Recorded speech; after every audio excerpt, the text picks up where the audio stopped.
বিসমিল্লাহির রহমানির রহিম। হ্যালো বন্ধুরা, আসসালামু আলাইকুম।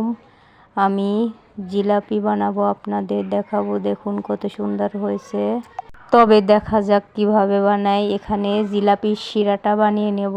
1 বাটি চিনি দিয়ে দিলাম, 1 বাটি পানি দিয়ে দিয়েছি। এখানে চুলাটা ধরিয়ে দিয়েছি। 2টা এলাচ দিয়ে দেব। এর ভিতর আমি ঘরে থাকা উপকরণ দিয়ে জিলাপি বানিয়ে দেখাবো। এলাচ দিয়ে দিয়েছি।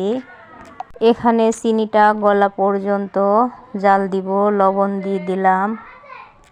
সামান্য ফুড কালার দিয়ে দিয়েছি। আপনাদের দেখাতে ভুলে গেছিলাম, মোবাইলটা অন করা ছিল না। ফুড কালার দিয়ে দিয়েছি। এই কালারটা নাও দিতে পারেন আপনারা। এভাবে করে জাল করে চিনিটা গলে গিয়েছে। আর 5 মিনিট জাল দিব। আমার জাল দেওয়া হয়ে গেছে। শিরাটা এখন হাতে দেখে নেব আটা আটা হয়েছে কিনা।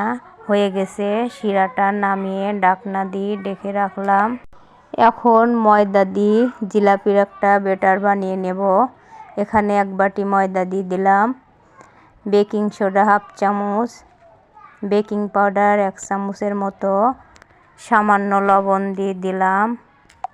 এখন শুকনো উপকরণগুলো হাত দিয়ে একটু ম্যাশ করে নিয়েছি। ওই বাটিরই 1 বাটি পানি নিয়ে নিয়েছি। তবে পানিটা একবারে দেব না, অল্প অল্প করে দিব পানিটা। পুরা পানি লাগবে না আমার এখানে আমি নর্মাল পানি নিয়েছি। তবে পুরা পানি লাগবে, সামান্য একটু পানি এখানে বেঁচে যাবে। আপনারা চামচ কিংবা অন্য কিছু দিয়ে মেখে নিতে পারেন জিলাপির ব্যাটারটা। আমার হাতে দিয়ে মাখানোই ভালো হচ্ছিল। এভাবে ফেটে ফেটে মাখাতে হবে জিলাপির ব্যাটারটা। যত এভাবে করে ফেটে ফেটে মাখাবেন জিলাপিটা তত ফুলবে।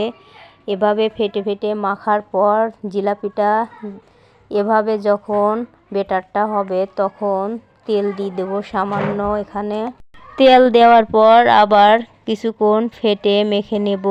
দেখুন ব্যাটারটা এরকম হবে, হয়ে গেছে ব্যাটারটা। জিলাপি বানানোর জন্য এখানে একটা লবণের প্যাকেট নিয়ে নিয়েছি। এই লবণের প্যাকেটের ভিতর ব্যাটারটা ঢেলে নিব।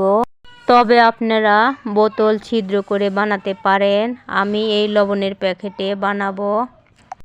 আমার ব্যাটারটা ঢালা হয়ে গেছে। দেখুন ঢেলে নিয়েছি। এখন এখানে একটা ইলাস্টিক দিয়ে মুখটা আটকিয়ে নেব। মুখটা আটকানো হয়ে গেছে। এখন এক কোণা কেচি দিয়ে কেটে নেব। জিলাপিটা ওই কোণা দিয়েই বানাবো। কেচি দিয়ে এইভাবে এক কোণা কেটে নিলাম। জিলাপিটা বানানোর জন্য চুলায় একটা কড়াইয়ে তেল আগের থেকে বসিয়ে দিয়েছিলাম। দেখুন এইভাবে পেঁয়াজ দিতে হবে। পেঁয়াজ দেওয়ার পর আপনারা কেচি দিয়েও কেটে নিতে পারেন, কিন্তু আমি এভাবে করেই শেষ করলাম। এখন উল্টে দেব। দেখুন কত সুন্দর হচ্ছে। উল্টে লাল করে ভেজে নেব। হয়ে গেছে। আপনাদের এখন উঠিয়ে দেখাবো। দেখুন কেমন হয়েছে। দেখুন কেমন হয়েছে। যদি ভিডিওটি ভালো লাগে অবশ্যই লাইক, কমেন্ট, সাবস্ক্রাইব করবেন। এভাবে করে আর একটা আপনাদের ভাজি দেখাবো। দেখুন এইভাবে করে সুন্দর পেঁয়াজ দিবেন। আমি আগে এরকম পেঁয়াজ দিতে পারতাম না, এখন পেঁয়াজ দেওয়া শিখে গেছি। সম্পূর্ণ জিলাপি এভাবে করে ভেজে নেব। 3-4টা ভেজে আপনাদের দেখাবো। 4টা ভাজা হয়ে গেছে। এখন আপনাদের শিরায় ডুবিয়ে দেখাবো।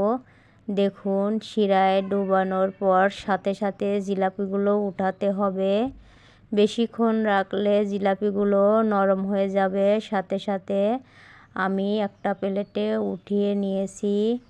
দেখুন কীরকম হয়েছে। আপনারা দেখুন, অবশ্যই আপনারা পাশে থাকবেন আমার। দেখুন কীরকম হয়েছে।